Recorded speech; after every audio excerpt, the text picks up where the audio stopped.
this bill is going to add the courts as a punishing factor on top of what we're already doing within the House, right?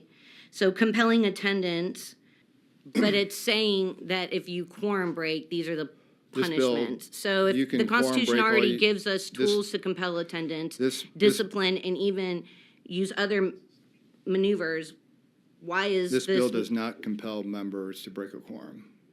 What this bill does is it addresses the issue of members benefiting financially from a quorum break. This bill does not compel a quorum.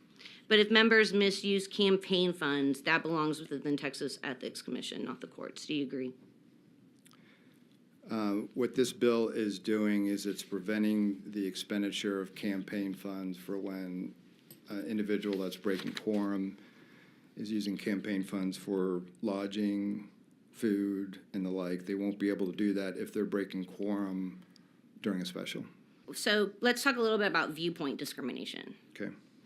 Doesn't this effectively punish viewpoint discrimination? It doesn't punish. It prohibits the financial gain of members benefiting while breaking quorum. Okay, so was this bill filed specifically because Democrats love to break quorum?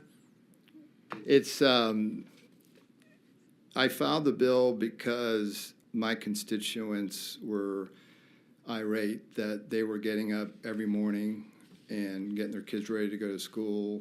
They were going to their jobs. They were making their commitments. And legislators here weren't making their commitments.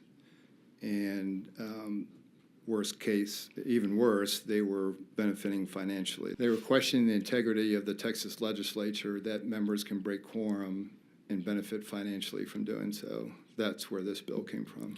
Well, I guess that could be said for your constituents, but I think that there are other constituents that were letting their representative know that they wanted them to use all legislative tools available to them, whether in the majority or the minority party, to make sure that their viewpoints are being heard, right? But I So think that's everybody knows the separate. So backdrop I think of if this you- bill.